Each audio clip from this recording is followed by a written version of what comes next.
Aumenta mi fe, Señor, aumenta mi fe. Porque queremos que el Señor aumente nuestra fe aquí en María Evangelizadora Radio, un pedacito de cielo en tu hogar. Nos complacemos en presentar Crece en tu fe con nuestro hermano Américo Tejada. Que nunca olvide tus promesas. Saludos en este glorioso día y bendiciones a los radio oyentes que escuchan María Evangelizadora Radio, que están sedientos de la palabra de Dios. Les envío un saludo a su hermano Américo Tejada en la parroquia de San Simón Stack San José, que está localizada en el Bronx y pertenece a la Arquidiócesis de Nueva York. Estamos aquí todos los miércoles de 4 a 5 p.m. y los sábados de 9 a 10 a.m. hora de Nueva York. En este segmento de estudio bíblico titulado Crece en tu fe, estamos estudiando el Evangelio según San Mateo. La palabra evangelio, de procedencia griega, significa originalmente la buena noticia y se empleaba para designar la recompensa que se daba al portador de una buena nueva o el sacrificio de acción de gracias que se ofrecía por ella. El apóstol Mateo escribe desde la Palestina para un público de judíos o de cristianos venidos del judaísmo. Luego, un público que conocía el de Dios, el Antiguo Testamento, y que vibraba de sus expectaciones mesiánicas. Porque en los orígenes de la iglesia primitiva, la regla de fe se encontraba en la enseñanza oral de los apóstoles y de los primeros predicadores. Andando el tiempo, se sintió la urgencia de consignar por escrito las enseñanzas del maestro y los rasgos sobresalientes de su vida. Y eso fue lo que hizo el apóstol Mateo. Estamos en el capítulo 21 del Evangelio según San Mateo, pero antes vamos a comenzar con una oración que lo hacemos en el nombre del Padre, del Hijo y del Espíritu Santo. Señor, que todo lo que hagamos este día inicie con tu bendición y termine con tu ayuda. Que todo lo que digamos este día sea motivado por tu amor e inspirado por tu gracia.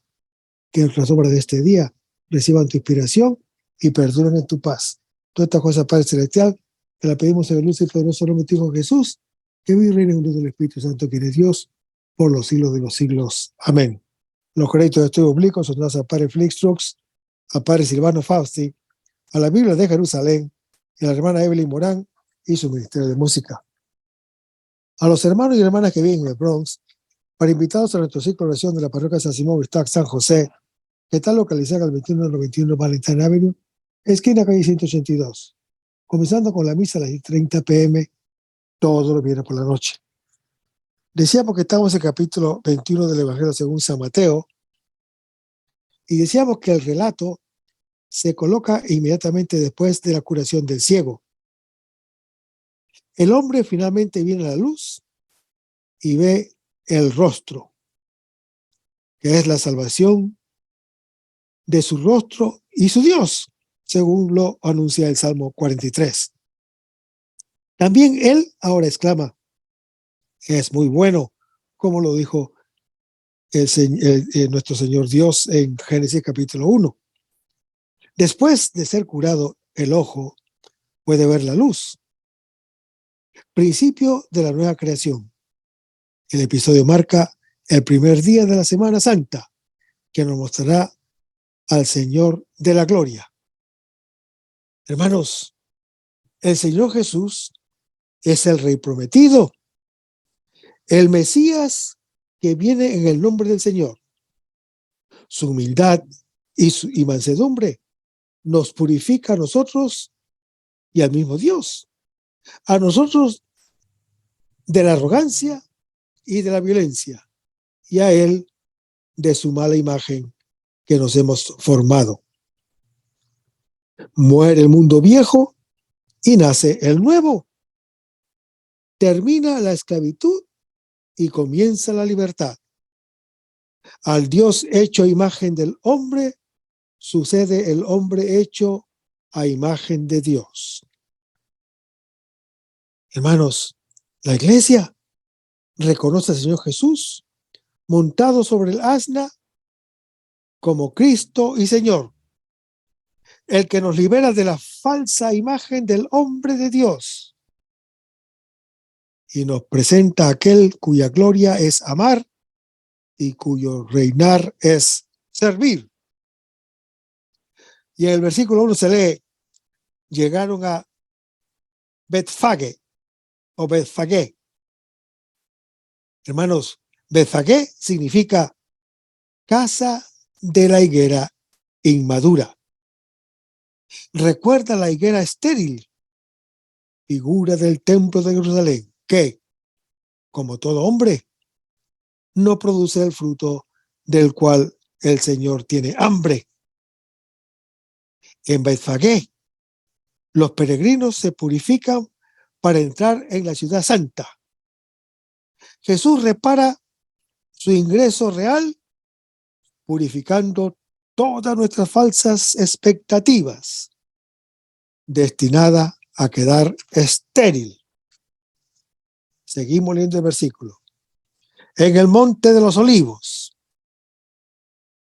es un declive al oriente de Jerusalén, donde el profeta Ezequiel vio que la gloria de Dios huía del templo, como está relatado en Ezequiel capítulo 11, y desde donde el Señor vendrá para su victoria, como lo anuncia Ezequiel capítulo 43 y el profeta Zacarías en su capítulo 14. Seguimos leyendo el versículo 1. Envió Jesús a dos. Es la misión definitiva de los discípulos, enviados de dos en dos, según lo anuncia Marcos capítulo 6.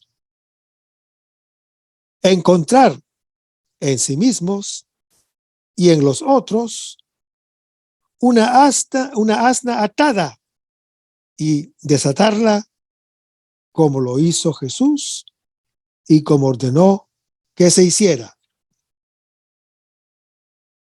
Y el versículo 12 lee: encontraréis una borriquilla atada y un pollino con ella. Hermanos, esta asna es una madre cuyos hijos son como ella. En un gráfico del Palatino se encuentra la imagen de un crucificado con la cabeza de un asno. Debajo existe una inscripción: Alexemeno adora a su Dios. Aunque pueda ser la irrisión de un pagano, es ciertamente significativa para un cristiano. El asna es una bestia de carga. Lleva la carga. Ahora bien, la ley de Cristo es que cada uno lleve las cargas de los otros, como lo anuncia Gálatas capítulo 6. Es el mandato del amor, cumplimiento de la ley mosaica y de los profetas, que nos hace perfectos como el Padre, como lo anuncia Mateo capítulo 7. El asna representa la capacidad de servir, nuestra semejanza con Dios. Ella, atada por la mentira originaria que nos la ha hecho imaginar diferente, finalmente es liberada en nosotros por el Señor Jesús. Esta escena no ha tenido grandes interpretaciones teológicas, a pesar de su posición de relieve en los evangelios. Tal vez eso sucede porque hay poco que decir, solamente hay que contemplar con amor hasta dejarse cambiar el corazón. El apóstol Mateo aquí habla de un asna y de un pollino, como está escrito en el texto que cita Zacarías capítulo 9. Algunos han visto en los dos, respectivamente, la sinagoga y los paganos, Israel y la iglesia. Los dos discípulos enviados a los dos ciegos del trozo anterior. La reduplicación es frecuente en el apóstol Mateo. Dos es el principio del múltiple. Lo que le sucedió a uno, le sucede luego a otro. El que escucha el relato repite la experiencia de la cual se habla. Por eso, en este versículo, se dice que parece que el Señor Jesús cabalga sobre los dos. Seguimos leyendo el versículo. Desatadlos. La libertad de servir desde el comienzo fue atada. Desde Adán en adelante, como ignoramos el amor de Dios hacia nosotros y como somos temerosos de Dios y de todo, somos incapaces de amar. La misión del Señor Jesús, que los discípulos son enviados a continuar, es la de liberar la libertad del hombre. Y el versículo 3 se lee: si alguien os dice algo, este alguien, hermano que me escuchas, somos todos nosotros, que nos preguntamos, ¿con qué fin se desata el asna? ¿Para qué sirve servir? ¿Acaso cambia algo? ¿Está aquí toda la libertad que Dios nos propone? Seguimos en el versículo. El Señor la necesita. Hermanos, en todo el Evangelio es la única cosa de la cual tiene necesidad el Señor. De este modo y no de otro, Él entra en el mundo y convierte el creyente en el templo de su gloria. Seguimos leyendo el versículo. Enseguida los devolverá. Esta cabalgadura, hermano que me escuchas, después de la que se sirvió al Señor, será enviada a nosotros. Estará siempre a nuestra disposición. Cada día volveremos a atarla y estaremos llamados a desatarla. Y en el versículo 4 se lee: para que se cumpliese el oráculo del profeta. Hermanos, el apóstol Mateo interpreta la escena como el cumplimiento de Zacarías capítulo 9. Y también lo puede leer en Isaías capítulo 62, que habla del Señor que viene a reinar sobre su pueblo. Y el versículo 5 se lee: tu rey viene a ti manso. El rey prometido es diferente del que cada uno espera.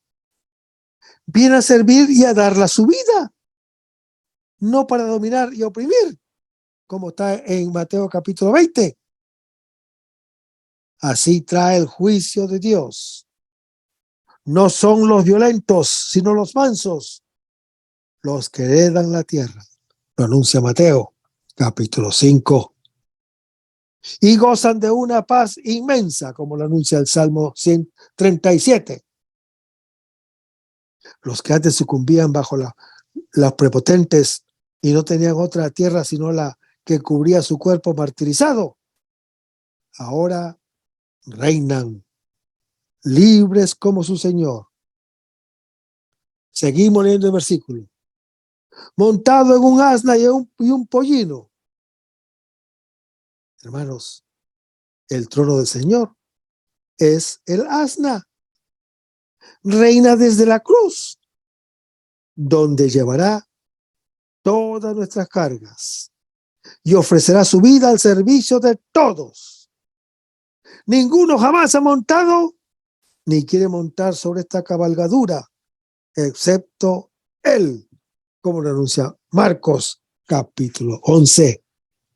Y en el versículo 6 se lee: fueron pues los discípulos van a cumplir la orden del Señor Jesús.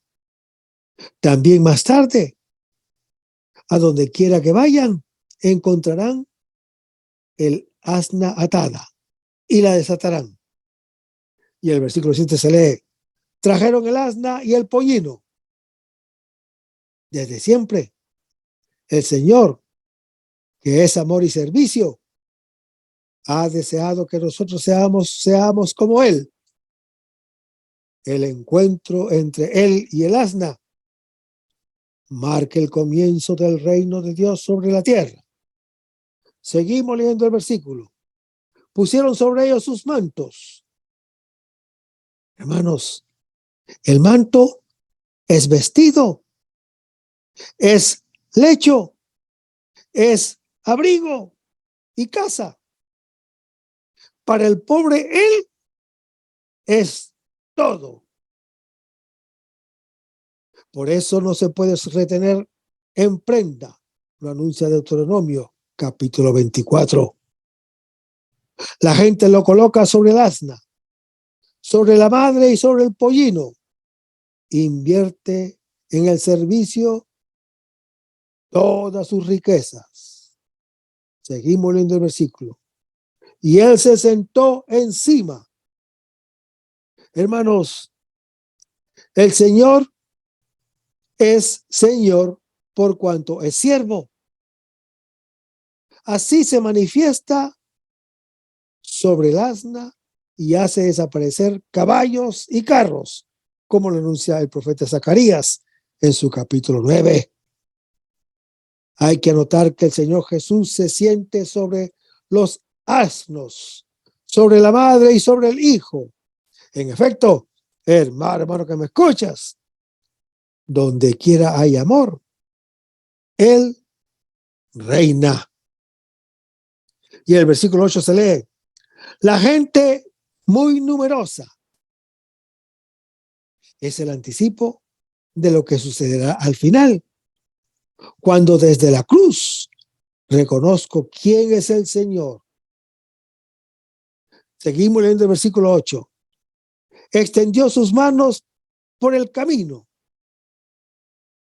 El camino real está tapizado con mantos colocados allí. Por ese camino viene el rey y camina todo el que se deshace del manto. Otros cortaban ramas, dice el versículo. Esto recuerda el salmo citado a continuación. Cerrad la procesión, ramos en manos, hasta los cuernos del altar, lo anuncia el Salmo 118. Es el himno de la fiesta de las tiendas. Y el versículo 9 se lee: y la gente que iba adelante y detrás de él, ¿quién de estos lo seguirá hasta el final? Y en cambio gritará: sea crucificado, en Mateo capítulo 27. Seguimos leyendo el versículo. Gritaba. Ahora todos gritan, como los dos ciegos en Mateo capítulo 20. Las palabras están tomadas del Salmo 118, que canta el final del Éxodo, la entrada en la tierra y el don de la ley mosaica.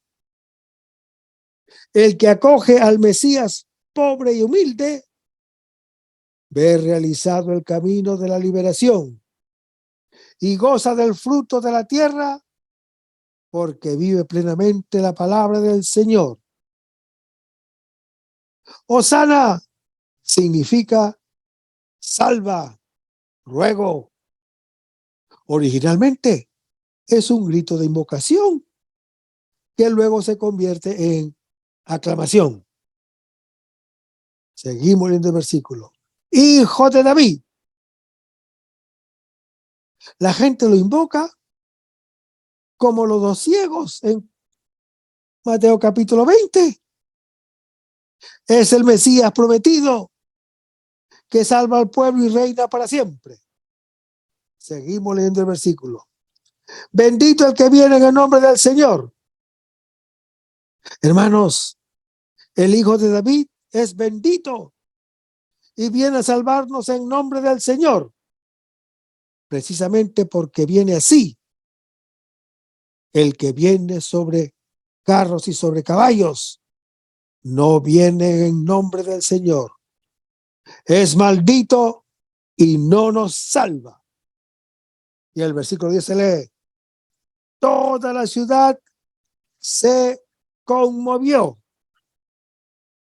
Sucede como a la llegada de los magos que buscan al rey de los judíos en Mateo capítulo 2. Al morir él, se sacudirá la misma tierra y los sepulcros abiertos devolverán a la vida sus muertos. Lo anuncia Mateo capítulo 27. ¿Quién es este? La pregunta acerca de la identidad de Jesús se coloca delante de su humildad y mansedumbre. En efecto, hermano que me escuchas, se revela cuando sea condenado, o se revelará cuando sea condenado. O mejor, será condenado porque se revela. Lo anuncia Mateo capítulo 26. Y será reconocido solamente en la cruz, en Mateo capítulo 27. Y en el versículo 11 se lee: es el profeta Jesús de Nazaret. Es el nazareno, como lo llama la gente a él, y después de él a sus discípulos. En él se cumplen todas las profecías. Lo anuncia Mateo capítulo 2. Y en el versículo 12 se lee: entró Jesús en el templo. Hermanos, el templo de Jerusalén es el centro de la vida, es el lugar de la relación con Dios, delante del cual el hombre se vuelve a encontrar a sí mismo. La gloria toma posesión de su habitación y expulsa a quien había usurpado su morada. Lo anuncia Malaquías capítulo 3.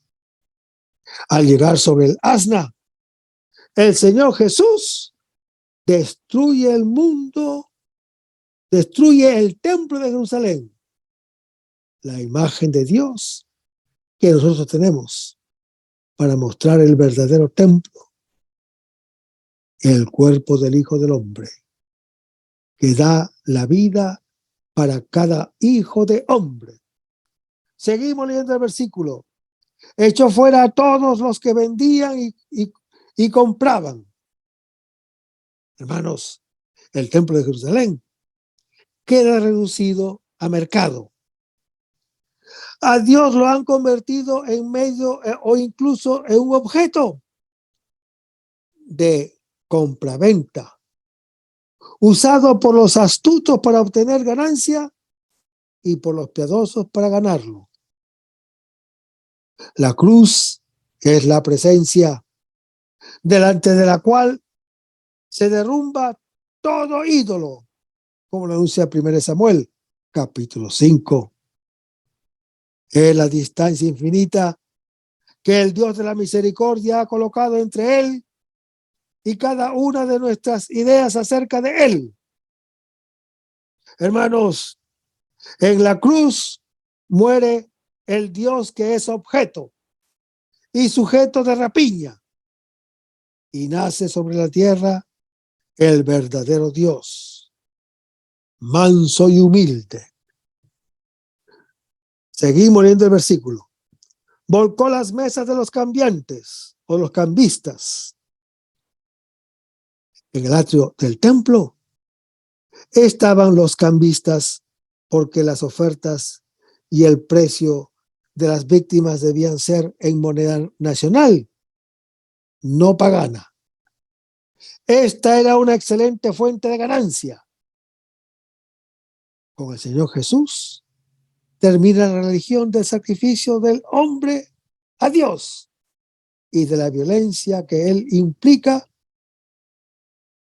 Quiero misericordia y no sacrificio, lo dice Mateo capítulo 9.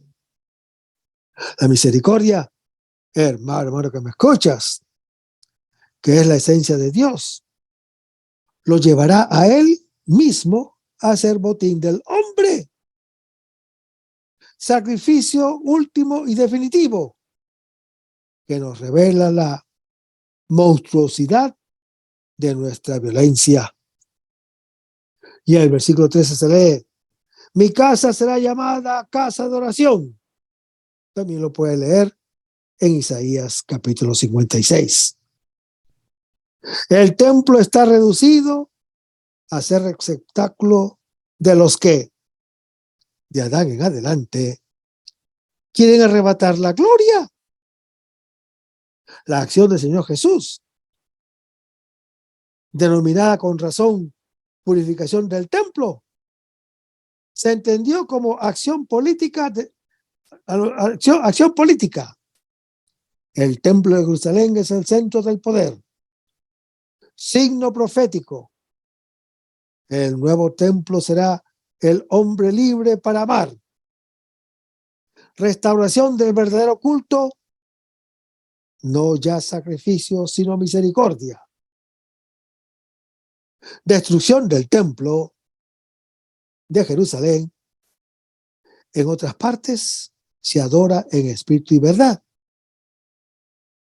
Todas esas interpretaciones, verdaderas en la medida en que se tiene presente que Jesús cumple todo eso sobre el asna.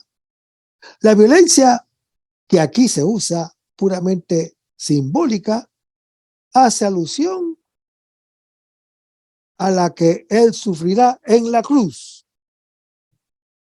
Hermanos, su cuerpo crucificado será el nuevo templo en el cual Dios se ofrece a cada creyente. En el homicidio del inocente que lleva sobre sí el pecado del mundo. Queda destruido el templo antiguo con sus amos y se crea el hombre nuevo, templo del Espíritu Santo, en comunión con el Padre Celestial. El culto será el amor del Hijo de Dios a los creyentes, cumplimiento pleno de la voluntad del Padre Celestial. Seguimos leyendo el versículo. Estáis haciendo de ella una cueva de bandidos, como también lo anuncia Jeremías, capítulo 7. Hermanos, el templo de Jerusalén se ha convertido en el lugar donde al hombre se le roba su imagen de Dios y a Dios se le roba su realidad de amor. Y el versículo 14 se lee: se acercaron a él algunos ciegos y cojos del templo. Los excluidos tienen acceso al nuevo templo. Ya ninguno dice: de cierto que el Señor me separará de su pueblo, como está en Isaías capítulo 56. En él, Dios asume el cuidado de todas las debilidades del hombre. Y en el versículo 15 se lee: los sumos sacerdotes y los escribas. Hermanos, los poderosos y los sabios se enojan al ver estas maravillas. En cambio, los niños gritan: ¡Hosana! Lo que los grandes ignoran se le da a los pequeños, lo anuncia Mateo capítulo 11. Y el versículo 16 se lee: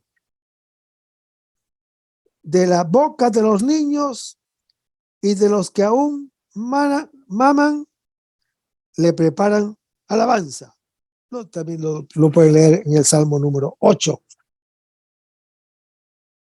Al que quiere objetar, el Señor Jesús le responde que la grandeza de Dios y del hombre, su Hijo, la proclaman los más pequeños. Solo estos recogen el amor del Padre y captan la grandeza del nombre de Dios. Y el versículo 17 se lee: dejándolas salió fuera de la ciudad. Llega la tarde. También llegará para Jesús. La gloria abandona el templo de Jerusalén y a sus dueños. Pero vayamos a Mateo capítulo 21, versículos 18 al 22, donde se lee: al amanecer, cuando volvía a la ciudad, sintió hambre. Viendo una higuera junto al camino, se acercó a ella y no encontró más que hojas. Entonces dijo: que nunca jamás brote fruto de ti. Y al momento se secó la higuera.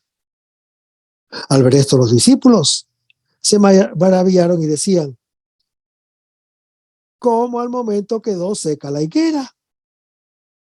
Jesús les respondió: os aseguro que si tenéis fe y no vaciléis, no solo haráis lo de la higuera, sino que si aún decís a este monte: quítate de ahí y échate al mar, así se hará. Todo cuanto pidáis con fe en la oración, lo recibiréis. Que nunca jamás brote fruto de ti, dice el Señor Jesús a la higuera, llena de hojas, pero desprovista de frutos. Después de habernos destruido con el asna, ahora nos instruye con una planta. El asna y la higuera son dos grandes maestros, como el Señor y la cruz. El asna nos enseña cómo es Él y cómo deberíamos ser nosotros. La higuera nos enseña cómo somos nosotros y cómo vendrá y cómo tendrá que ser ella. Después del don de la vista, el último milagro es un contramilagro, el único del Evangelio. El que no viene a la luz permanece en la muerte. El que no acoge la bendición permanece en la maldición. La viña es el pueblo de Dios. La higuera es el árbol que produce ese fruto dulce y sabroso, del cual el Señor tiene hambre. El amor a Dios y al prójimo. Esto se realiza plenamente en el Hijo de Dios y en el Hijo del Hombre, que entra en Jerusalén sobre el asna para ir a parar sobre el árbol. La higuera es la primera planta que fructifica. Lo hace en la primavera, con anticipo sobre las mismas hojas. Del leño germinan los primeros frutos que ocupan el lugar de las flores y siguen produciendo sin interrupción desde la primavera hasta el otoño. También durante el invierno, el que busca entre las ramas encuentra al menos un higo seco. El dicho "no hay ni un higo seco" significa que no hay absolutamente nada más allá de toda expectativa legítima. El evangelista Marcos subraya que todavía no había llegado la estación de los frutos en Marcos capítulo 11. El Señor Jesús los busca igualmente porque, como el higo, tiene siempre algún fruto y el fruto seco es aún más sabroso. Así es siempre tiempo de amar a Dios y al prójimo. En efecto, hermano que me escuchas, el tiempo se ha cumplido, lo anuncia Marcos capítulo 1. Cada instante es el momento oportuno, sin esperar uno mejor. Esta higuera estéril representa el antiguo y el nuevo pueblo de Dios, así como también cada uno de nosotros. El primogénito es el prototipo de los otros creyentes. Nuestra carencia de frutos deriva de la falta de fe. El que no acoge la humildad del Hijo del Hombre descubre la propia desnudez humana. Pero también este contramilagro es positivo. Al que cree ver y estar vestido, lo hace ver que es ciego y desnudo, para que pida luz para los ojos y vestido para su desnudez. Lo anuncia el Apocalipsis capítulo 3. En el contexto inmediato, la higuera es el templo de Jerusalén.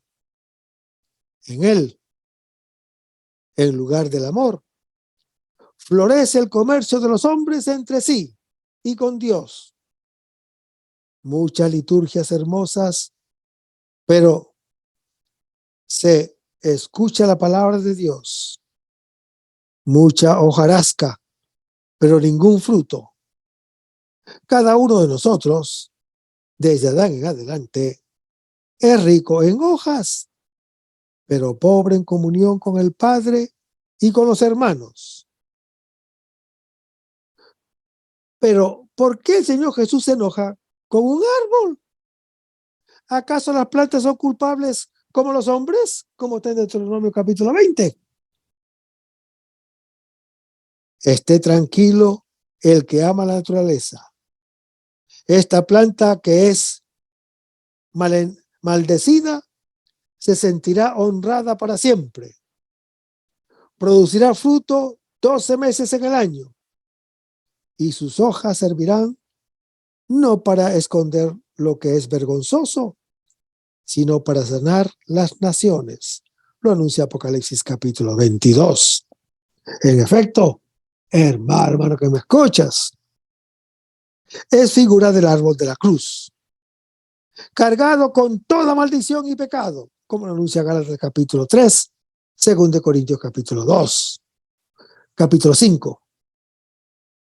De él estará colgado aquel en el cual la tierra dará su fruto, lo anuncia el Salmo 67.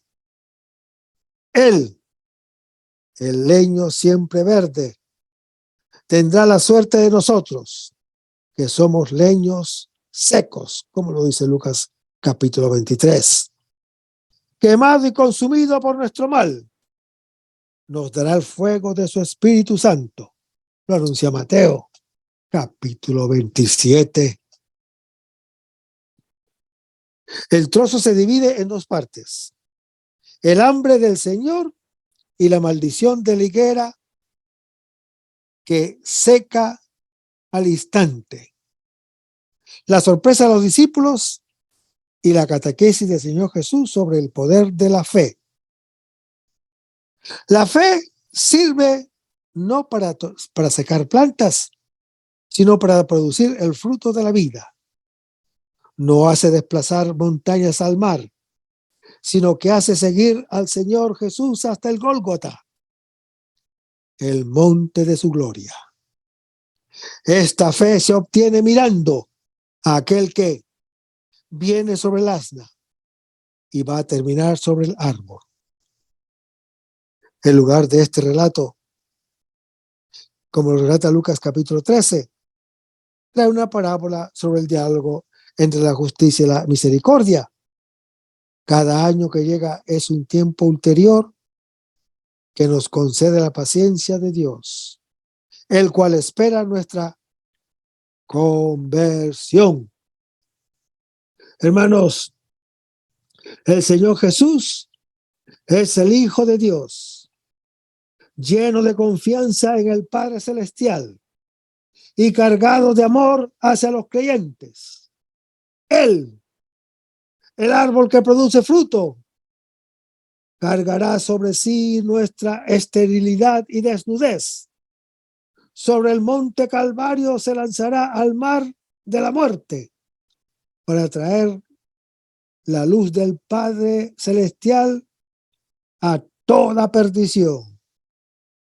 La iglesia, hermano que me escuchas, injertada en el árbol de la cruz, produce su mismo fruto. Lo anuncia Juan capítulo 15.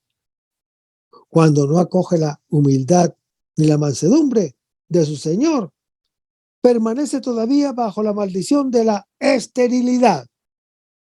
Y el versículo 18 se lee: al amanecer es el comienzo de un día largo.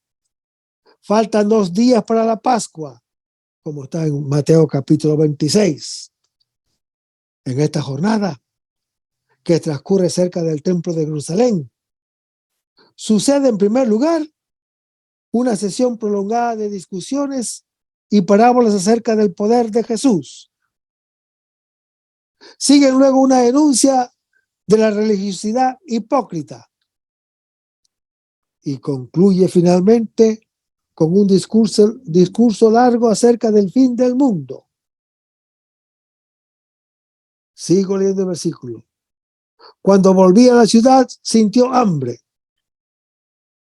Hermanos, el Señor, al entrar a la ciudad,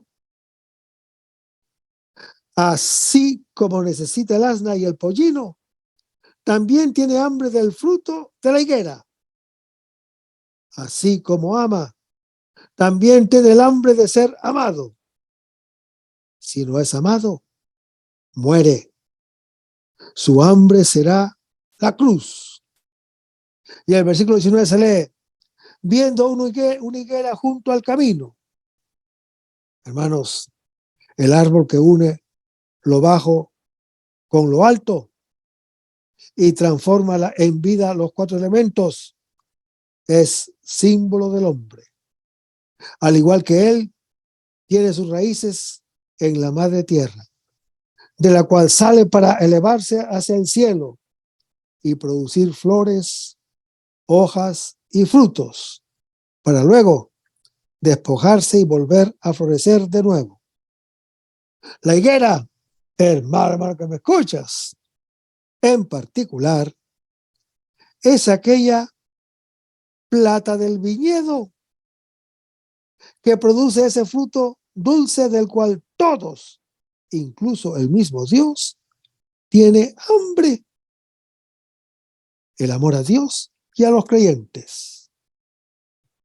El hombre está hecho para eso.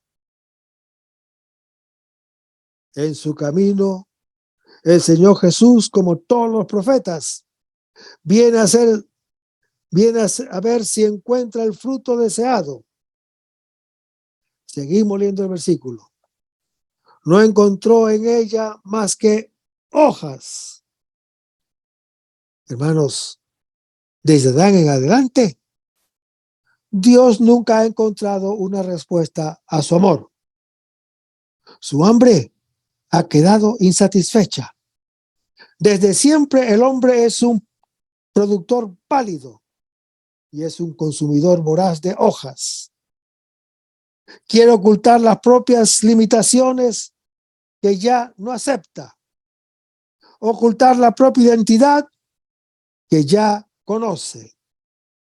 La historia de las hojas de la higuera es la misma del hombre y de su cultura.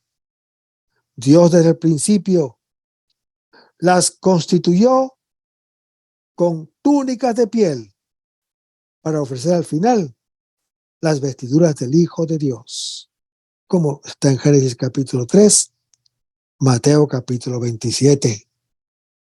Seguimos leyendo el versículo. Que nunca jamás brote fruto de ti.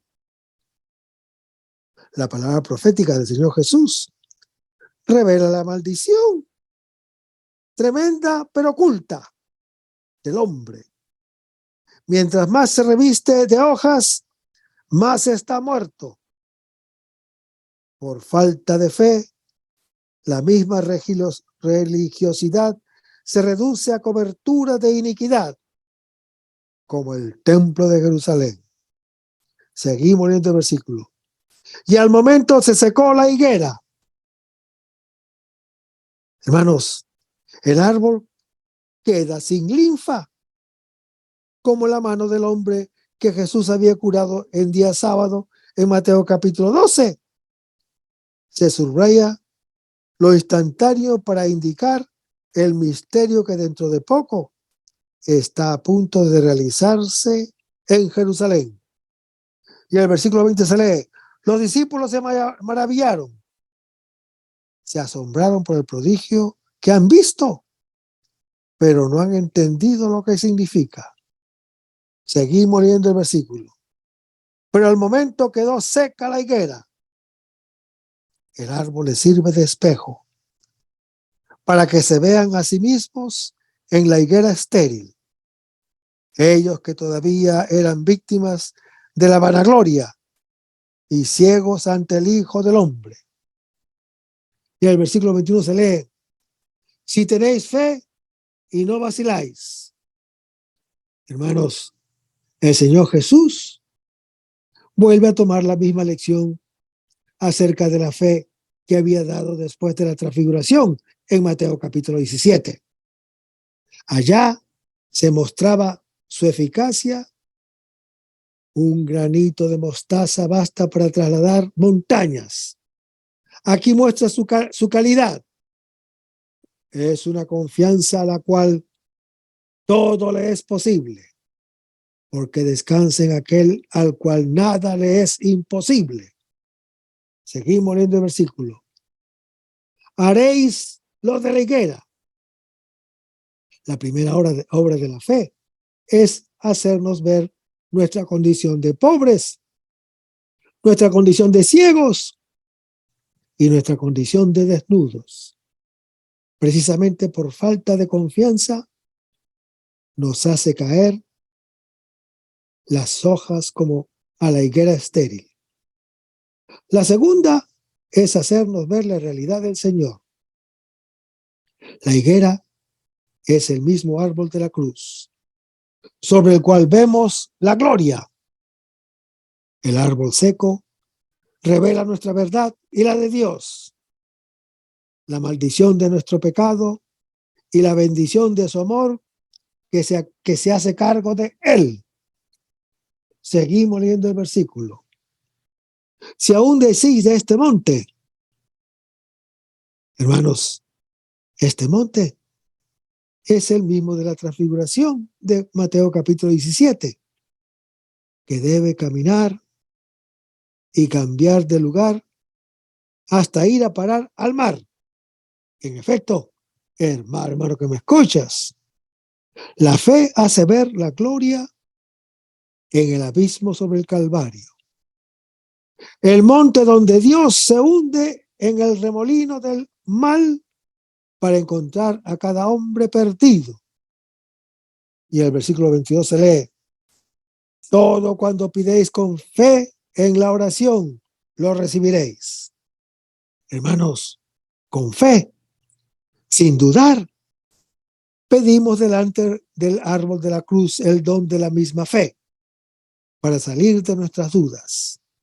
Pedimos ver a Dios revestido de nuestra desnudez y nosotros revestidos de su gloria. Esta es la obra de Dios. Nuestra fe en Jesús, como lo anuncia Juan, capítulo 6. Pero vayamos ahora a Mateo capítulo 21, versículos 23 al 27, donde se lee: llegado al templo, y mientras enseñaba, se le acercaron los sumos sacerdotes y los ancianos del pueblo, y le preguntaron: ¿con qué autoridad haces esto? ¿Quién te ha dado tal autoridad? Jesús les respondió: también yo os voy a preguntar una cosa. Si me contestáis a ella, yo a mi vez os diré con qué autoridad hago todo esto. El bautismo de Juan, ¿de dónde era? ¿Del cielo o de los hombres? Ellos discurrían entre sí. Si decimos del cielo, nos dirá: entonces, ¿por qué no creísteis en él? Y si decimos de los hombres, tememos a la gente, porque todos tienen a Juan por profeta. Y respondieron a Jesús, no lo sabemos.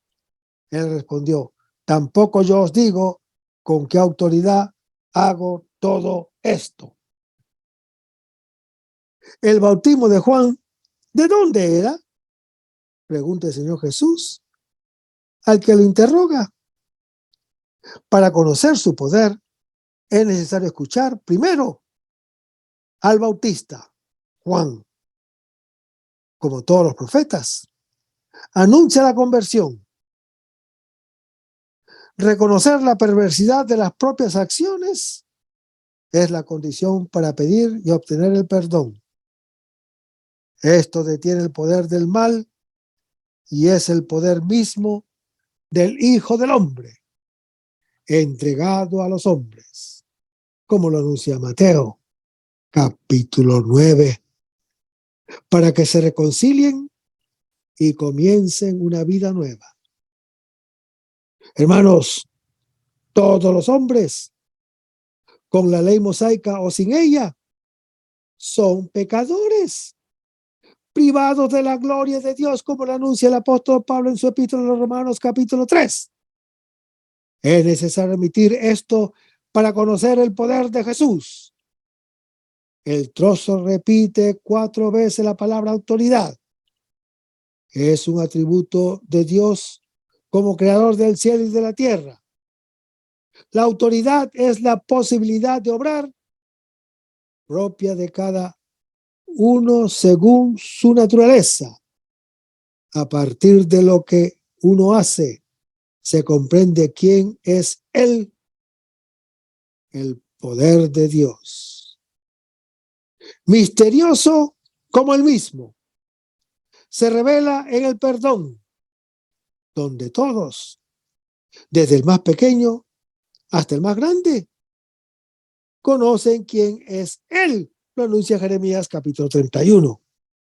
Su poder, hermano que me escuchas, radicalmente diferente del nuestro, tiene como símbolo el asna, que hace ver la desnudez de todos los otros poderes. Para comprenderlo, es necesario responder al Bautista.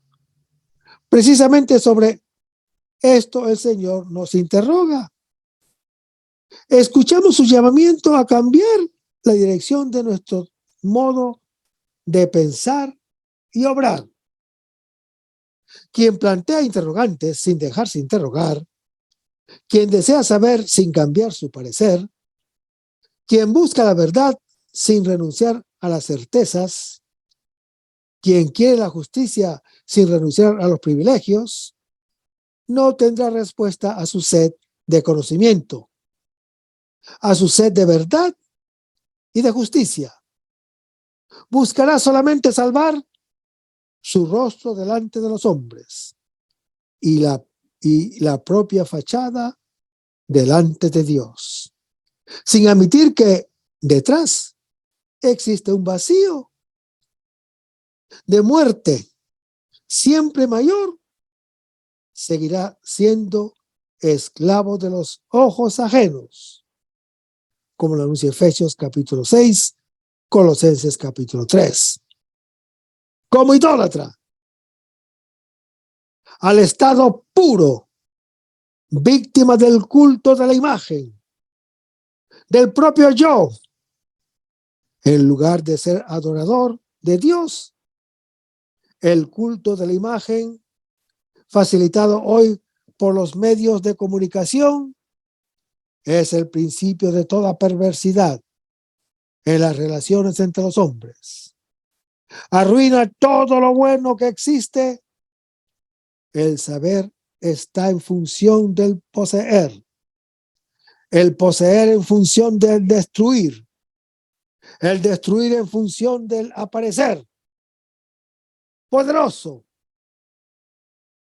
En esta situación, la verdad cede el puesto a la prevaricación, la justicia y a la defensa, y al ataque para satisfacer los propios intereses que a veces son inconfesables.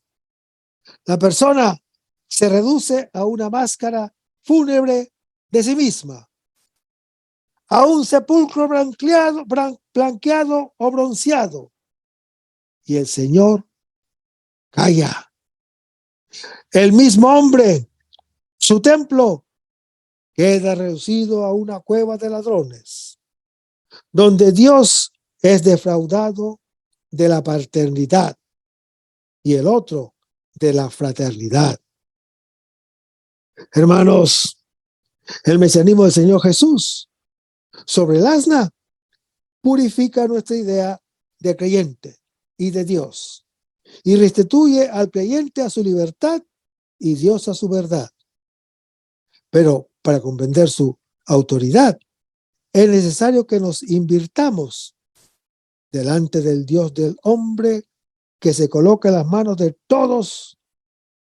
Nuestro intento de poner las manos sobre todo se revela como el mal y la suma de todos los males, nuestros y ajenos. A los que rehúsan convertirse, el Señor Jesús no le responde, pero no los abandona.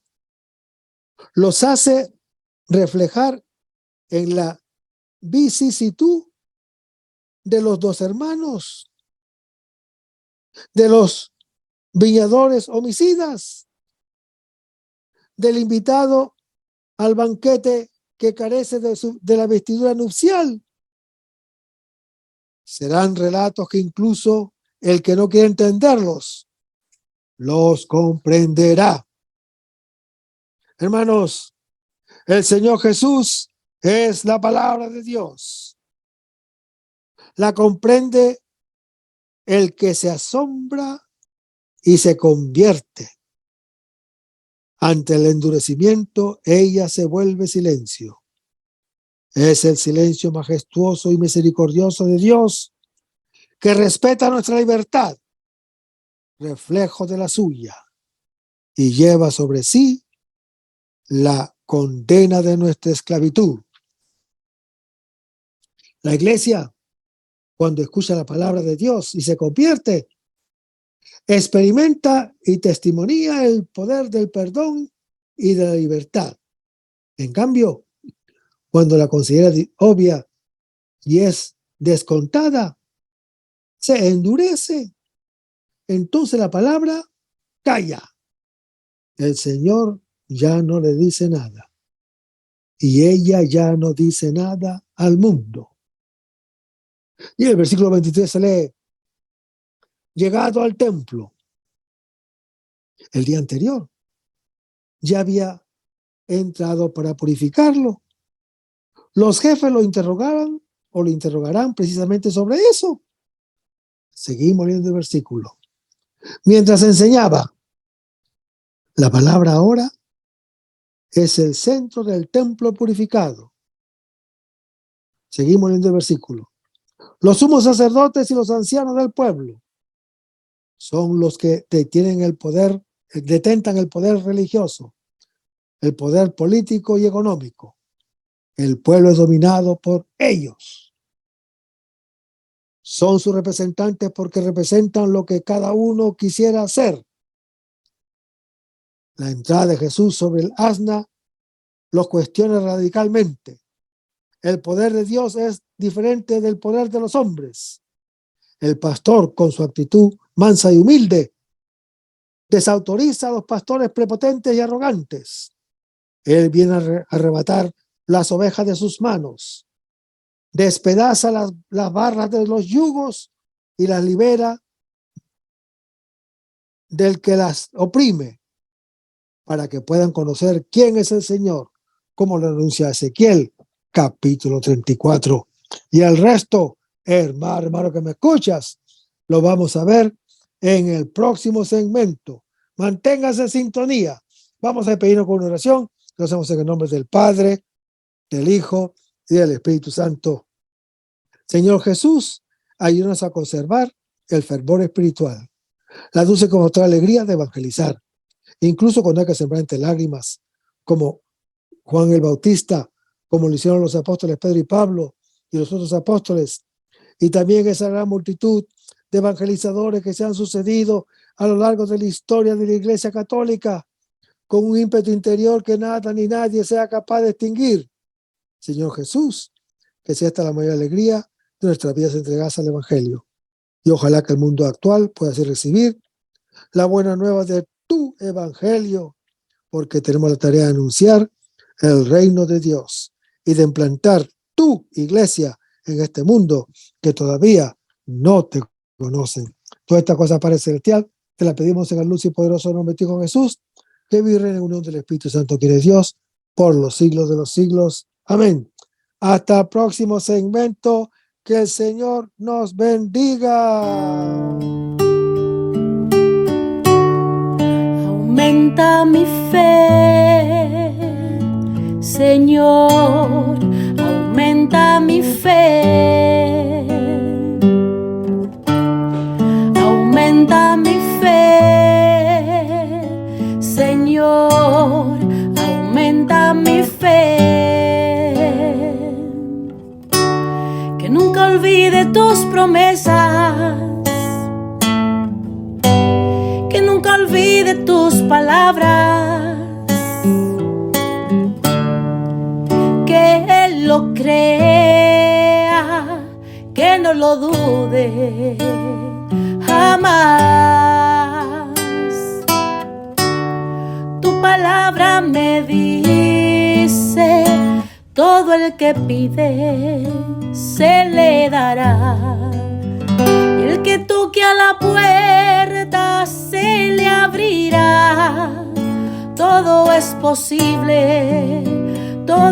posible para ti, Señor. Aumenta mi fe, Señor, aumenta mi fe. Aumenta mi fe, Señor, aumenta mi fe.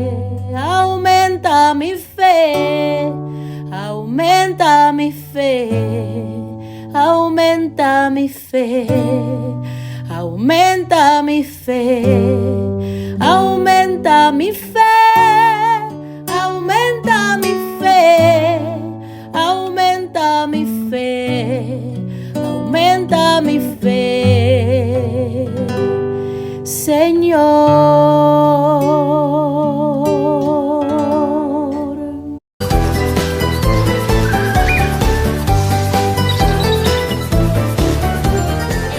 María Evangelizadora Radio. Un pedacito de cielo en tu hogar. Evangelizando para el mundo. 100% católica. Sí, yo estoy aprendiendo.